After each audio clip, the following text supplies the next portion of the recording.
చెప్పితివి, మేము నిప్పులలోనూ నీళ్ళలోనూ పడితిమి, అయినను నీవు సమృద్ధి గల చోటికి మమ్మల్ని రప్పించి ఉన్నావు. చిన్న ప్రార్థన చేద్దాం.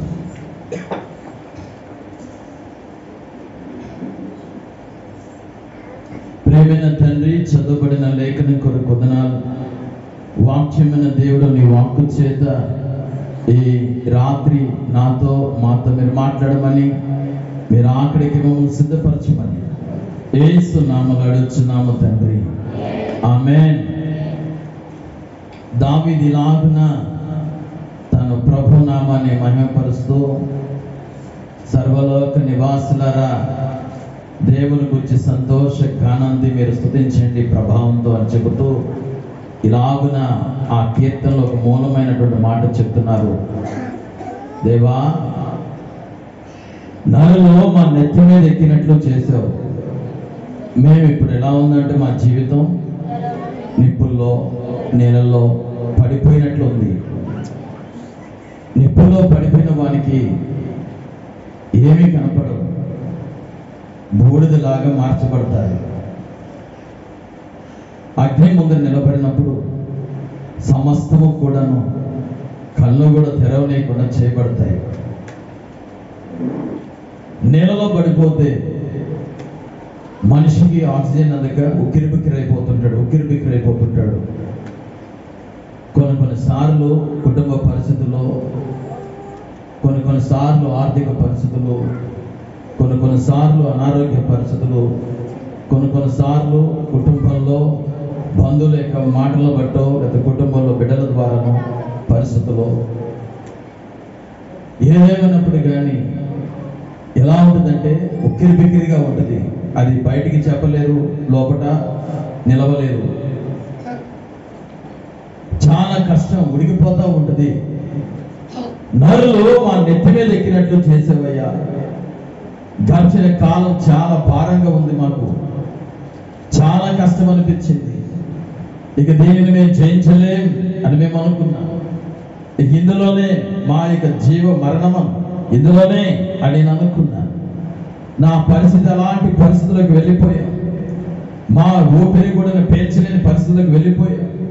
అయినను నీవు సమృద్ధి గల స్థలములోనికి నీవు మమ్మను నడిపించితివి. మనం ఆరాధించే దేవుడు సమృద్ధి కలిగినటువంటి దేవుడు. ఆయన హస్తం తన బిడ్డలకు తక్కువ చేయకుండా సమృద్ధిని అనుగ్రహించగలవాడు. బైబిల్ లేఖని ఇలాగ తెలియజేస్తా ఉంది. 36వ కీర్తన 8వ వచన భాగం, నీ మందిరం యొక్క సమృద్ధి వలన వారు సంతృప్తి పడుతున్నారు, ఆనంద ప్రవాహంలోనిది వారు నీవు త్యాగనిస్తున్నావు.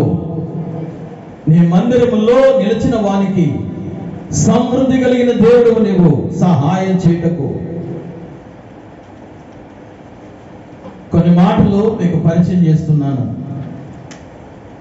దేవుడు ఏమి సమృద్ధిని మనకు అనుగ్రహిస్తాడు అని కొద్ది నిమిషాలు మన మాటలు దేవుని యొక్క సన్నిధిలో వింటూ రాకడికై మనమందరం సిద్ధపడదాం. బైబిల్ లేఖనం తెలియజేస్తుందండి, ఆ ఒక ఊరిలో చాలా సమృద్ధిగా ఆ కుటుంబం నింపబడింది. ఆ దేశం అంతా కూడా కరువు ఉన్నప్పటికీ, ఆ బెత్లెహేము దేశమంతా కూడాను, ఆ ప్రాంతం అంతా చుట్టూ కరువు కలిగినప్పటికీ తన ఇంటిలో దేవుడు సమృద్ధిని అనుగ్రహించాడు.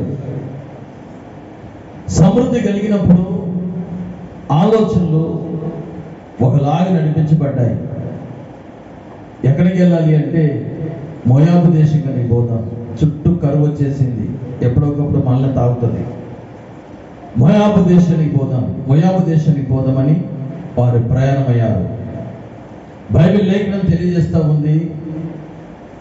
రూతు గ్రంథం 1వ అధ్యాయం 1వ వచనంలో, జాగ్రత్తగా వినాలి, న్యాయాధిపతులు ఎనబడుతున్నటువంటి కాలం అన్నది. యూదా బెత్లెహేములో ఒక మనుషుడు తన భార్యను, 2 కుమారులను తీసుకుని వెళ్తున్నారు.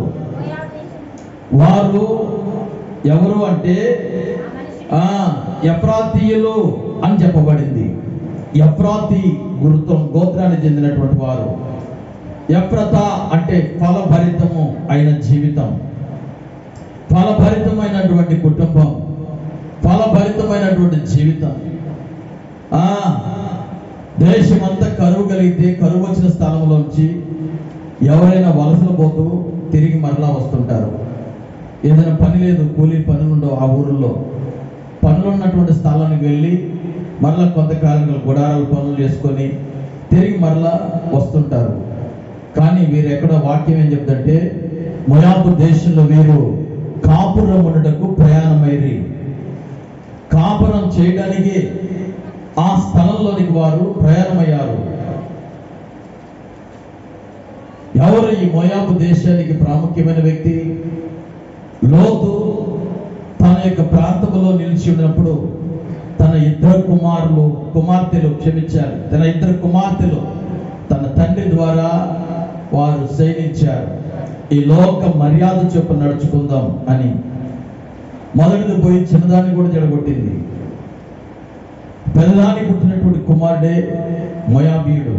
ఇప్పటికీ ఆ ప్రాంతానికి అతనే ప్రథముడు, మూల పురుషుడు. తాను వెళ్ళినటువంటి ఆ ప్రాంతంలో ఎంతకాలము వారు ఆనందంగా నిలవలేకపోయారు. ఆ ఇంటి యజమానుడు వారు నిద్రించారు. ఆ ఇంటిలో ఉన్నటువంటి ఇద్దరు కుమారులకు వివాహం చేసి కొంతకాలము కూడా కాలేదు, వారు కూడా చనిపోయారు. ఇప్పుడు తిరిగి మరలా తన దేశంలో సమృద్ధి ఆహారము కలుగుతుందని, ఎవరిలో కలిగినటువంటి చేను విషయంలో సమృద్ధి అయినటువంటి పంట పని అన్ని దొరుకుతున్నాయని విని ఇప్పుడు బయలుదేరి వెళుతుంది. ఈమె ఆ దేశంలోనికి ప్రారంభంలో ఆమె అడుగులు వేస్తుండగా ఇలాగ మాట్లాడుతుంది. మొదటి అధ్యాయం 21వ వచనం, నేను సమృద్ధి గల దానినై వెళ్ళాను, నేనేమి బలహీనమైన వ్యక్తిగా పోలేదు, నేను సమృద్ధి గల దానిగా, సమృద్ధి గల వాడిగా దేవుడు నాకు అనుగ్రహించాడు. ఆ సమృద్ధితో నేను వెళ్ళాను. ఇప్పుడు నా జీవితం రిక్తురాలిగా మారిపోయింది. నా జీవితం ఎంటీ అయిపోయింది. నా హృదయం ఎంటీ అయిపోయింది. సమస్తం నష్టం, ఏది పట్టుకున్నది నష్టం, ఎక్కడ నిలబడిన అక్కడ నష్టం, ఎక్కడ చూసిన అక్కడ కష్టం, అక్కడ దుఃఖం. నా హృదయం అంతా దుఃఖం తప్ప ఏమి మిగలలే. రిక్తురాలుగా మారిపోయా. సమృద్ధి నా జీవితంలో లేనే లేదు.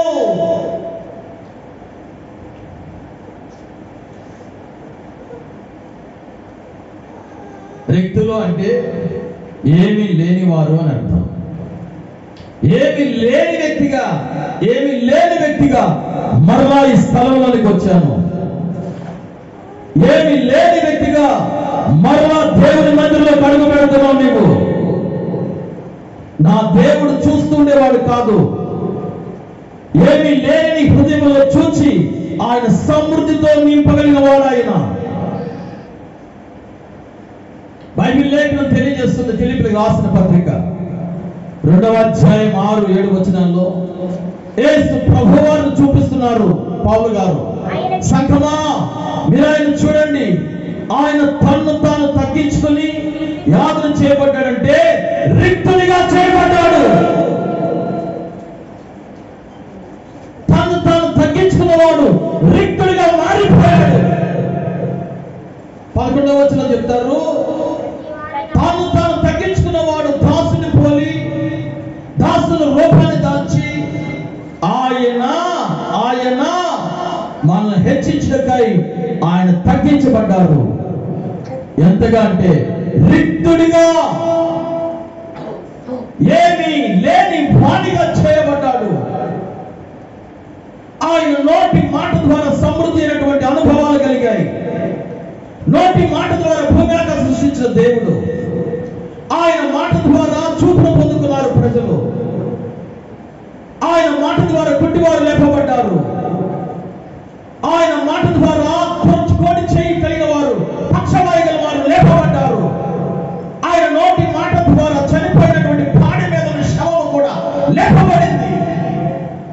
చనిపోయి బంధించబడి కొన్ని దినములు కూడాను ఆయనను లాజరును తాళంతో కట్టివేసినప్పటికీ ఆయన మాట ద్వారా లేపబడి నడిపించబడ్డాడు. ఇంత అనుభవం కలిగిన వాడు, సమృద్ధి అయినటువంటి మాట కలిగిన దేవుడు తన ప్రజల కొరకు ఏమి చేయబడ్డాడుగా రిక్తుడిగా మారిపోయాను. ఏమి లేని వాడిగా. ఇదేనా మనం కొంచెం ఉంటే చాలు, మనంత గర్విష్ఠులు ఈ భూమి మీద ఒకరు ఉండరు. నీ అంత గర్విష్ఠి ఇంకొకడు ఉండడు. కొంచెం ఉంటే చాలు, కొంచెం ఏంటో మాట తీరు మారిపోద్ది, నీ ప్రవర్తన మారిపోద్ది, నడక మారిపోద్ది. యేసు ప్రభువారిని పాము చూపిస్తున్నాడు. సంఘమా చూడాల్సింది ఇదిగో ఒక వ్యక్తిని చూపిస్తున్నాడు చూడు. ఆయన రిక్తుడిగా మారిపోయాడు, ఎన్నిక లేనివాడు అయ్యాడు. ఎన్నిక లేనివాడు అయ్యాడు.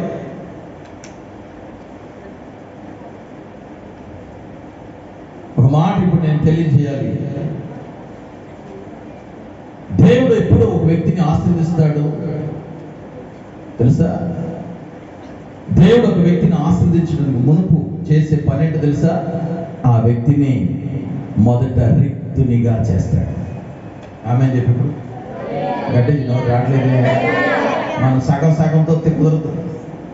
సగం సగం కాదు, పూర్తిగా వదిలించుకొని హృదయం అంతా ఖాళీ చేసుకొని ఆయన దగ్గర రాగలిగినప్పుడు ఆయన సమృద్ధితో నింపగలిగిన వాడు దేవుడు. చెప్పడం గట్టిగా హల్లెలూయా. మనం దేవుడి చేత హెచ్చించబడాలంటే మొదట ఏం చేయబడాలి చెప్పండి? దేవుడి చేత ఏం చేయబడాలి? తగ్గించబడాలి. రిక్తులు కావాలి. అంటే నా దగ్గర ఏమీ లేదయ్యా, నా దగ్గర ఏమీ లేదు, నాకంతా తెలుసు కాదు, నాదంటే ఏమీ లేదు, సమస్తం నువ్వే. మొదటి సమూయేలు గ్రంథం 24వ అధ్యాయం 14 వచనం. దావీదు మహారాజు ఇలాగ మాట్లాడుతున్నాడు. అయ్యా, నేను చచ్చిన కుక్కలతో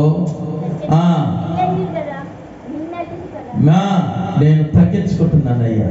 కుక్కతో పోల్చుకుంటున్నాడు, వెన్నెలతో పోల్చుకుంటున్నాడు. నేను అయ్యా కుక్కతో సమానం అంటే వాడను. బైబిల్లో గమనించాలి, దేవుని బిడ్డలు ఎవరైనా సరే ఆయన ఎదుట ఎలా ఉన్నారంటే రిక్తులుగా చేసుకునే మాట్లాడారు.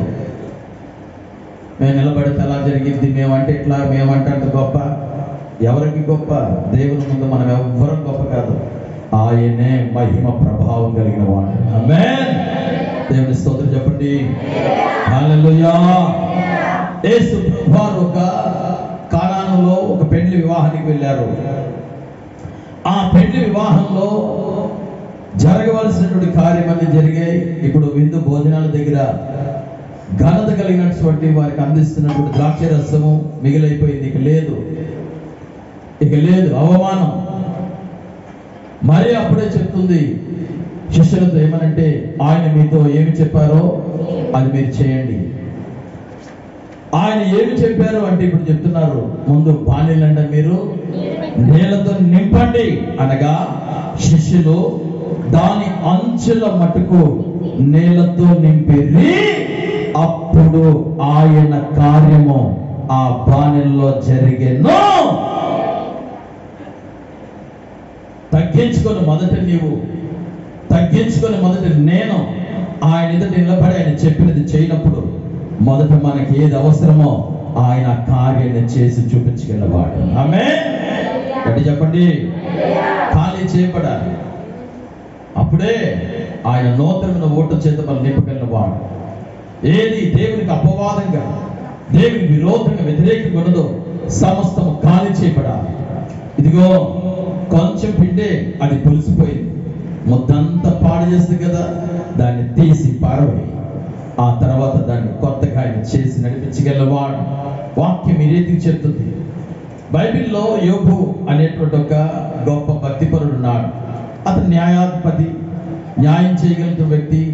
ఆ ఊరిలో ఒక ధనవంతుడు. ఆయన ఒక యథార్థ పరుడు, ఆయన ఒక ప్రార్థనా పరుడు, ఆయన భక్తి గెలినవాడు, దేవుని భయం గెలినవాడు. రోజు ప్రతిరోజు దేవుని దగ్గర ఆయన ఎప్పుడు కూడా తన బిడ్డల విషయమై బలిపీఠం దగ్గర ప్రార్థించేటువంటి ఒక అనుభవం కలిగిన వాడు. ఇలాగ ఉన్నటువంటి వ్యక్తి ఒక దినమున తన సమృద్ధి అంతా పోయింది. సమృద్ధి కోల్పోయాడు, సమృద్ధి లేనివాడిగా మారిపోయాడు.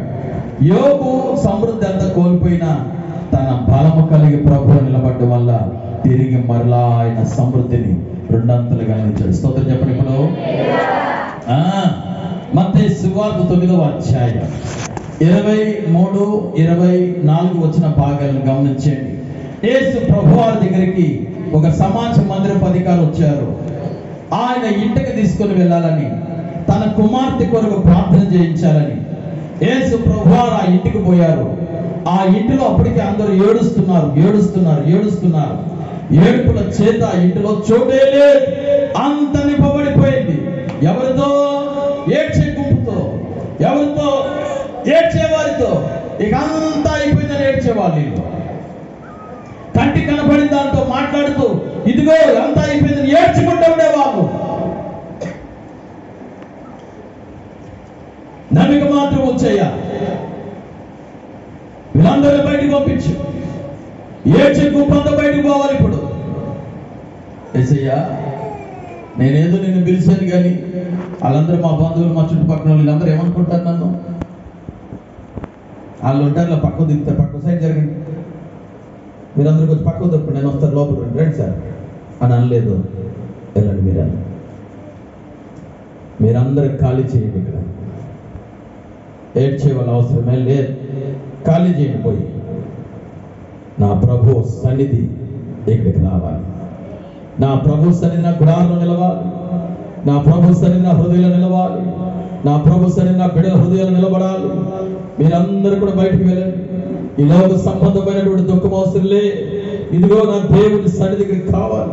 మీరందరూ ఖాళీ చేయాలి. ప్రభువుకి అక్కడ చోటు ఇవ్వగా మరణమైనది, ఇక ఎప్పుడు ఇక లేవలేదు అనుకున్నది, ఓ చిన్నది తిరిగి లేపబడింది. స్తోత్రం చెప్పండి గట్టిగా. హల్లెలూయా, హల్లెలూయా. ఇప్పటికి ప్రభు ఆయన స్వరం ఇచ్చి తలుపు తడుతూనే ఉన్నారు, తలుపు తడుతూనే ఉన్నారు. ఎవరు నా స్వరం వింటారో, ఎవరు నా స్వరం వింటారో, ఎవరు నా స్వరం విని తలుపు తెరుస్తారో వారితో నేను, నాతో వారు కలిసి భోజనం చేస్తాను. నేను తలుపు తడుతున్నాను, హృదయం ఎదుటే ఉన్నాడు, మీ ఎదుటి నిలబడ్డారు, మీ ఎదుటి నిలబడ్డాడు, నీ ఎదుటి నిలబడి మాట్లాడుతున్నాడు. ఆయన నీతోనే మాట్లాడుతున్నాడు. ఇంకా ఎంతకాలం నువ్వు, ఇంకా ఎంతకాలం హృదయంలోనికి ఆయన చేర్చుకోలేకపోతున్నావు? ఏది ఆటంకంగా మారుతుందో మొదట దాన్ని తొలగించు.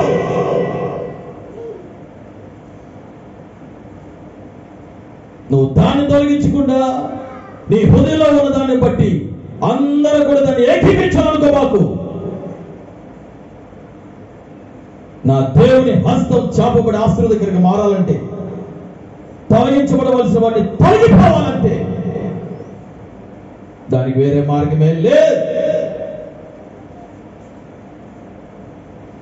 యెహోవా నన్ను రిక్తిరాలుగా చేశాడు. తన్ను తాను పూర్తిగా తగ్గించుకుంటుంది. దేవుని సంఘమా, ప్రభు ఎదుట మనం ఎంత తగ్గించుకుని నిలబడతామో ఆయన కార్యాన్ని కూడా అలాగున చేసి హెచ్చిస్తాడు. దీనులను పైకి లేవనెత్తు దేవుడు ఆయన. అబ్రహాము ఒక దినం ప్రార్థన చేస్తున్నాడు దేవుని ఎదుట. 18వ అధ్యాయం ఆదికాండం 22వ వచనం, ప్రభా నేను ధూళిని బూడిదను అని ప్రార్థన చేస్తున్నాడు. ఏమని? నేను దుమ్ము ధూళిని. ఎంత తగ్గింపు, ఎంత తగ్గింపు. కొంచెం 2 పాటలు, కొంచెం వాక్యం, కొంచెం ప్రార్థనతో చేయాలి, మళ్ళీ ఎవరు ఆపలేరు.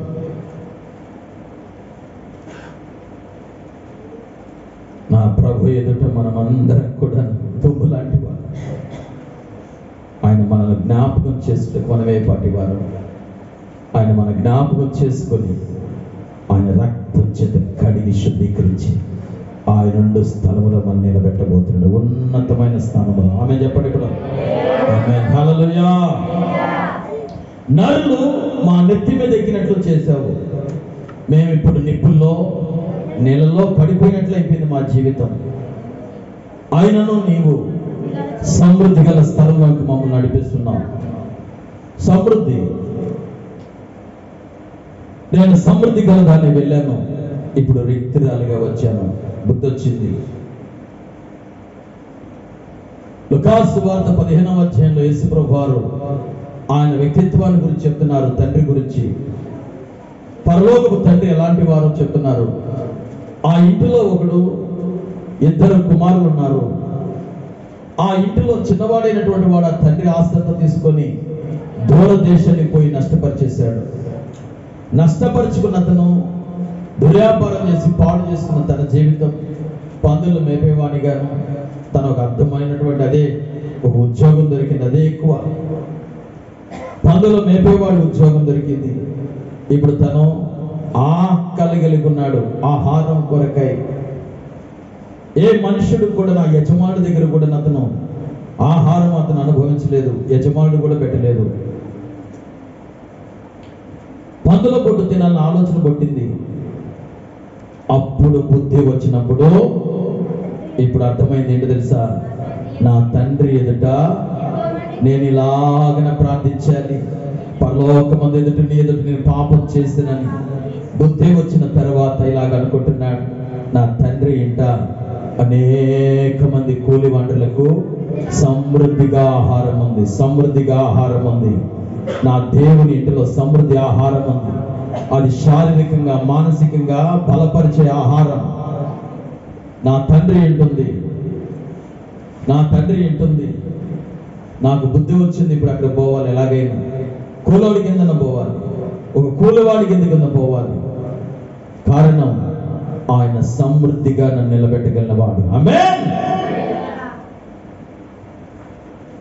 సమృద్ధి అయిన ఆహారం నేను అందిస్తారు.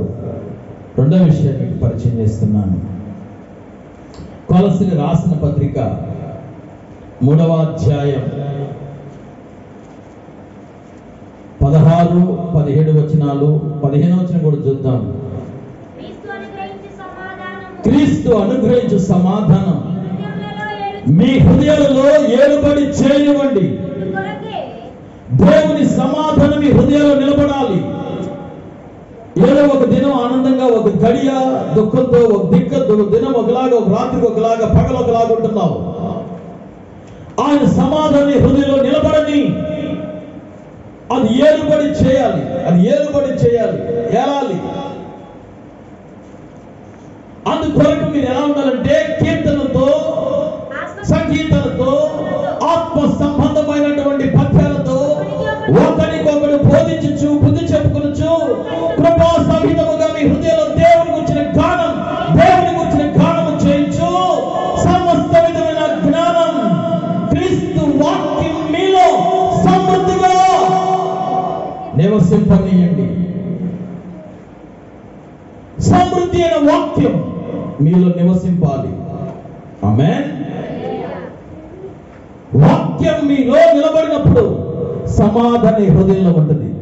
వాక్యం నీలో లేకపోతే సమాధానం నీ దగ్గర ఉండదు, కలవరం ఉంటుంది. కలవరం కలవరం కలవరం కలవరపడుచున్నావు. దేనికి?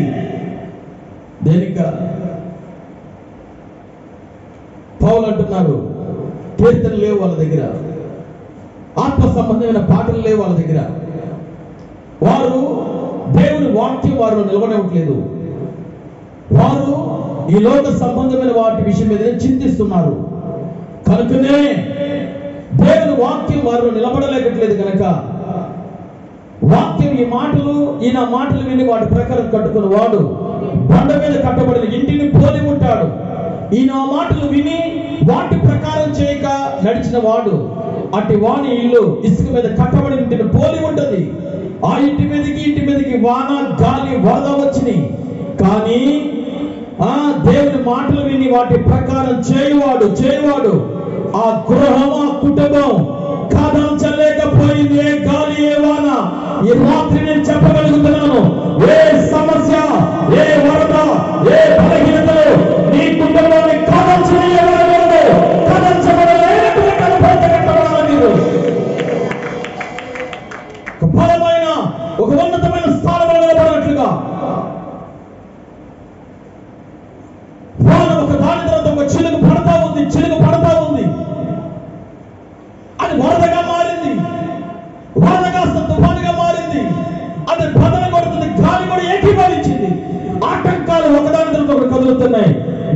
హృదయము కలవరపడనివ్వకండి, కలవరపడనివ్వకండి. అప్పుడు మీరు సమాధానంతో ఉంటారు. అంటున్నాం, సమాధానం కలిగిన దానివై, సమాధానం కలిగిన వాడువై వెళ్ళాలి. నా దగ్గరికి వచ్చిన నీవు బలహీనం కలిగిన వారు వచ్చారు, సమాధానంతో వెళ్ళు. నువ్వు సమాధానంతోనే వెళ్ళు. నా దేవుని సన్నిధిలో సమృద్ధి అయిన వాక్యం, ఆ వాక్యంలో నిలిచిన సమాధానం మీ హృదయంలో నిలబడుతుంది.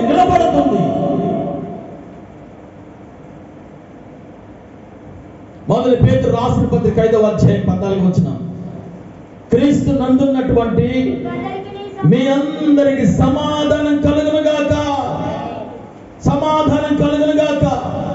2వ దశలోనికి రాసిన పత్రిక 3వ అధ్యాయం 16వ వచన భాగం ఇలాగ చెప్తున్నాడు పౌలు, సమాధాన కర్త ప్రభు తానే ఎల్లప్పుడూ ప్రతిదినము చేతను మీకు సమాధానం అనుగ్రహించిన గాక. దావీదు తప్పు చేశాడు. దావీదు తప్పు తను అర్థమైంది, తను తెలుసుకున్నాడు. దేవుని సన్నిధిలో సమాధానం కొరకై పశ్చాత్తాపంతో, దుఃఖంతో ప్రార్థించాడు. అది బైబిల్లో ఆది కాండం నుంచి ఎవరైనా గమనించండి, తన బిడ్డలు ఎవరైనా సరే దేవుని సమాధానం కొరకై నడిపించబడ్డారు. అబ్రహాం, లోతు కుటుంబంలో వారి యొక్క పని వారి వల్ల కలతలు వచ్చాయి. వారి పనివారి వల్ల కలతలు కలిగినప్పుడు అబ్రహాం అంటున్నాడు, అయ్యా నువ్వు తూర్పుకు వెళ్తే నేను పడమరపోతాను, నువ్వు ఉత్తరం వెళ్తే నేను దక్షిణం పోతాను. మనం సమాధానం కలిగి వెళ్ళాలి. గొడవద్దు, గొడవద్దు. గొడవలు కలిగించేది దేవుని సంబంధమైన ఆత్మ కాదు, సమాధానపు ఆత్మ అయింది. లూకాసు వార్త 2వ అధ్యాయం 28-29 వచనాలు గమనించండి. సమూయేలు అనేటువంటి వ్యక్తి ఒక నీతిమంతుడు, ఒక భక్తిపరుడు. యేసు ప్రభువారి కొరకు కనిపెడుతున్నారు. ప్రవక్తలు ప్రవచనాలు చెప్పారు, ఇదిగో కన్యక గర్భవతి కుమారుని కట్టదని. ఆయన ఎలాంటి వాడో చెప్పబడింది. 750 సంవత్సరాలకు మునుపుగానే ప్రవచనం కనిపెట్టుకుని దేవుని మందిరంలో నిలిచున్నాడు. ఆ మందిరంలోనికి పసివాడిగా బిడ్డను తీసుకొని వస్తున్నప్పుడు ఈ సమూయేలు చూచాడు. ఆయన ఇలాగంటున్నాడు, నాథా ఇప్పుడు నీ మాట చొప్పున నేను సమాధానంతో నీ దాసుని పోనిస్తున్నావు. నేను చూచాను, నీ ప్రజలందరికీ నీ వలన రక్షణ కలగబోతుంది. స్తోత్రం చెప్పండి గట్టిగా. హల్లెలూయా. ఎలా వెళ్ళాలి నేను ఇప్పుడు? ఎలా పోవాలి నేను? సమాధానంతో వెళ్ళిపోనివ్వాలి. ఈ భూమి మీద నా ప్రయాణం, ఈ భూమి మీద నా ప్రయాణపు ముగింపు, ఈ నా యాత్ర ఎలాగ పోవాలంటే అది కలవరాలతో కాదు, సమాధానకర్తైన దేవుడి కొరకు ఎదురు చూచాను. సమాధానంతో నేను వెళ్ళిపోవాలి. యేసు ప్రభువారు ఇలాగ చెప్పారు. యోహాను సువార్త 16వ అధ్యాయం 33వ వచనం, నా యందు మీకు నా సమాధానం కలుగునట్లు ఈ మాట మీకు తెలియజేస్తున్నాను. నా సమాధానం మీకు కలగాలి. 27వ వచనం, నా సమాధానం మీకు అనుగ్రహిస్తున్నాను, లోకం ఇచ్చినట్లుగా కాదు, నేను మీకు అనుగ్రహించడం లేదు. మీ హృదయాల్లో కలవరపడనివ్వద్దు. ఏమి చేయాలయ్యా? పౌలు అంటున్నారు ఇప్పుడు ఇది ఎందుకని, ఏం చేయాలంటే ఇదిగో ప్రభు వాక్యం మీ హృదయాలలో సమృద్ధిగా నిలవాలి. ఆమేన్. ఎలా నిలవాలి చెప్పండి? దేవుని ఉపదేశాలు, దేవుని సందేశం చేత అది నింపబడుతున్నప్పుడు ఏదైనా కలవరం కలిగిందా, ఏదైనా బలహీనత కలిగిందా, ఈ వాక్యం చెప్తుంది. ఇప్పుడు ఈ మాట, నేను నిన్ను స్వస్థపరిచి దేవుడు, భయపడ. ఏదైనా వ్యతిరేకత కలిగిందా, నేనే సమస్యకు మార్గం చేయబడి, భయపడకు. ధైర్యం చెప్తుంది ఈ వాక్యం లేకపోతే ఏమైంది? వాళ్ళు అట్టన్నారు, వీళ్ళు ఇట్టన్నారు అని చెప్పుకుంటూ తప్పేమన్నా. మరో విషయాన్ని గమనిద్దాం. మనుషులు మా నెత్తి మీద ఎక్కినట్లు చేశావు, అయినను నీవు మమ్మల్ని సమృద్ధి గల స్థలానికి నీవు నడిపిస్తున్నావు. ఫిలిప్పీయులకు రాసిన పత్రిక 1వ అధ్యాయం 20-21 వచనాలు గమనించండి. పౌలు ఇప్పుడు అంటున్నాడు, సంగమా నేను మిగుల అపేక్షించుచున్నాను, నేను నిరీక్షించిన ప్రకారం మీ ప్రార్థన వలన యేసుక్రీస్తు యొక్క ఆత్మ నాకు సమృద్ధిగా కలుగుట వలనను నా మటుకు బ్రతుకుట క్రీస్తే, చావైతే నాకు లాభం. కారణం ఏంటి తెలుసా? ఆత్మ నాకు సమృద్ధిగా కలిగింది, ఆత్మ నాలో సమృద్ధిగా నిలబడింది. ఒక దినం నాకు తెలుసు ఈ శరీరం మట్టిలోనికి పోతుందని, శిథిలం అవుతుందని, కానీ ఆత్మ తాను దయచేసిన దేవుని మీద నిలబడబోతుంది. సమృద్ధి అయినటువంటి ఆహారం మన గురించి వాడే కాదు, సమృద్ధి గల వాక్యం మనకు అందిస్తున్నారు, ద్వారాలు మూయబడుతున్నాయి, సమృద్ధి గల వాక్యం మనకు అందిస్తున్నారు. మూడవది సమృద్ధి గల ఆత్మ చేత మనం నింపి నడిపించేవాడు ఆయన. ఆమేన్. గట్టి చెప్పండి. సమృద్ధి గల ఆత్మ, దేవుని ఆత్మ ఎక్కడ నిలబడుతుందో అక్కడ విడుదల ఉంటుంది. ఆత్మ నిలబడిన స్థలం విడుదల ఉంటుంది. ఆత్మ మిమ్మలను సర్వ సత్యములకు నడిపించును. సత్యం ఏంటో తేటతెల్లిగా తెలియజేస్తుంది. ఆత్మ మిమ్మల్ని నడిపిస్తుంది. ఆత్మ సర్వ సత్యం నిలబెడుతుంది.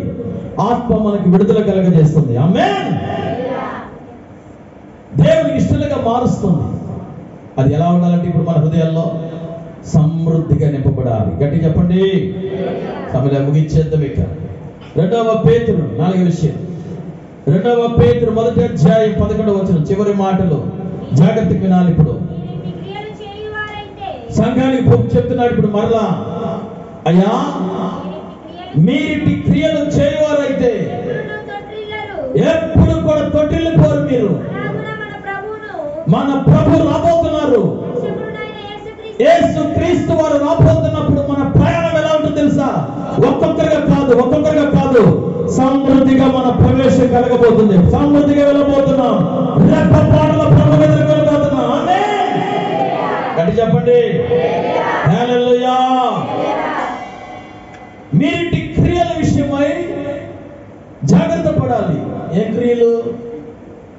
ఇటు క్రియలు అంటే ఏం క్రియలు? చదవాలి. అందుకని పై విషయాలు కూడాను నేను చదువుకుంటూ పోతే జాగ్రత్త వినండి. చెప్తున్నారు, సంగమా పూర్ణ జాగ్రత్తగా వెళ్ళిన వారికి ఉండాలి. మీరు చాలా జాగ్రత్తగా ఉండాలి. క్షణికుల్లో పడేస్తుంటాడు అపవాది, క్షణికుల్లో పాడు చేస్తాడు. క్షణికుల్లో జరిగిపోతే అంత అయిపోయింది. అంతే. డిస్ట్రాయ్ చేస్తానికి గంటల క్షణం చాలు. పూర్ణ జాగ్రత్త కలిగిన వారే మీ విశ్వాసం ముందు సద్గుణమును మరి ధరించాలి. సద్గుణము మీకు ఏం చేస్తుంటే జ్ఞానాన్ని ఇస్తుంది. జ్ఞానము నందు మీరు ఏం కలగాలంటే ఆశా నిగ్రహం పట్టుకోండి. మీరు ఇప్పుడు సెల్ఫ్ కంట్రోల్. నేను ఇది జయించలేకపోతున్నానయ్యా, నేను ఈ విషయంలో నేను జయించుకోలేకపోతున్నాను. ఎందుకనో జయించలేకపోతున్నాను. Self control. లోకపు ఆకర్షిస్తున్నాయి. ఆశా నిగ్రహం కలిగి ఉండాలి. Self control. తప్పిపోతున్నారు. ఆయనను దేవుని వాక్యపు జ్ఞానం మనం తాకి ఏం చేస్తుంటే ఆశా నిగ్రహం వైపు నిలబెడుతుంది. ఆశా నిగ్రహం ఏం చేస్తుంటే సహనం కలిగించేట్టు చేస్తుంట. మనకి ఓపిక పట్టు. పర్లేదు, కొంతకాలం ఓపిక పట్టు, సహనం కలిగి ఉండు. ఎందుకు తొందరపడుతున్నావు నా ప్రాణమా? ఎందుకు ఇలా తొందరపడుతున్నావు నువ్వు? ఎందుకు ఇలా తొందరపడుతున్నావు? సహనం కలిగి ఉండు ప్రాణమా. ఆశా నిగ్రహం కలిగిన వారు ఏమి పొందుకుంటారంటే సహనాన్ని. సహనం ముందు ఏముండాలంటే భక్తి ఉండాలి. మీకు ఓపిక ఉండాలి. ఈ వారం వచ్చేది వస్తారు శుక్రవారం. మీ సహనానికి ఒక పరీక్ష చూస్తారుగా ఎంతమంది ఉంటారు. ఈరోజు కార్యక్రమం ఏంటో మీకు తెలుసు కాబట్టి వచ్చారు. మామూలుగా ఎందుకు వస్తారు?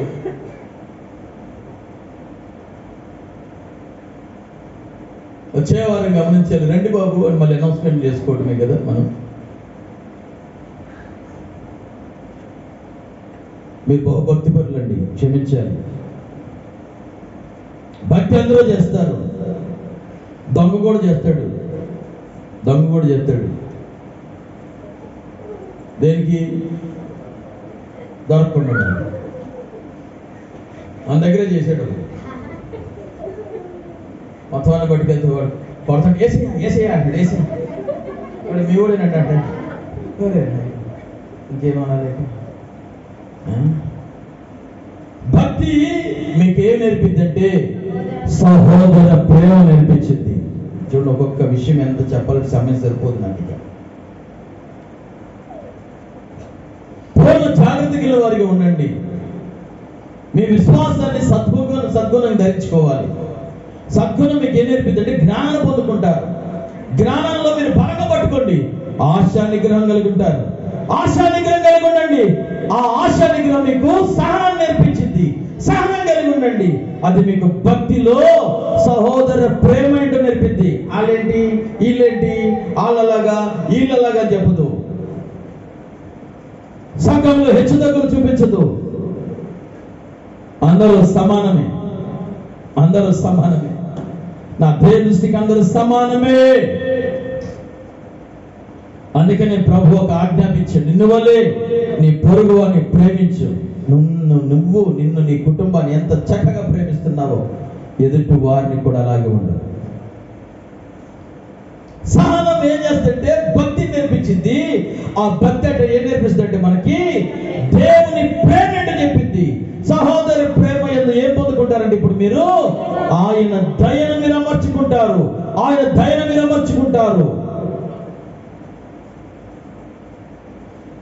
అప్పుడు మీకు ఇవన్నీ విస్తరించబడాలి. ఏం విస్తరించబడాలి? కొంత స్థలాన్ని పక్కన ఇంకో పక్కన 130 గజాలు ఇంకొంచెం విస్తరించబడాలి. ఇది కాదు, ఇది కొంతకాలం పోతాయి. మనం కొంతకాలం ఇక్కడగా టెంపరీ. ఇది ఏమండి, స్థిరమైన పట్టణం అవుతుంది. అక్కడ పోవాలి మనం. అందుకు కదా ఈ నిరీక్షణ. ఇవి మీకు విస్తరించబడిన ఎడల అవి మన ప్రభువైన యేసుక్రీస్తు గురించిన అనుభవం జ్ఞాన విషయంలో మిమ్మును నిత్య రాజ్యములో ప్రవేశించడానికి సోమరులుగా చేయదు. మిమ్మల్ని నిష్ఫలులుగా చేయదు. రిక్తులుగా చేయదు. మిమ్మల్ని నిష్ఫలులుగా చేయదు. ఏమి లేని వారిగా చేయదు. ఏమి లేని వారిగా చేయదు. ఇట్టి క్రియలు మీరు చేయని వారైతే, ఇప్పుడు చెప్తున్నాడు, ఇలాంటి క్రియలు మీరు చేయగలిగిన వారైతే మన సమృద్ధి కూడా ఎలా ఉంటుందో తెలుసా? ఆయన దగ్గర సమృద్ధి ప్రవేశాన్ని కలిగి నడిపించబోతున్నాం. ఆమేన్. అందరు కూడా మోకరించండి. ప్రార్థించండి.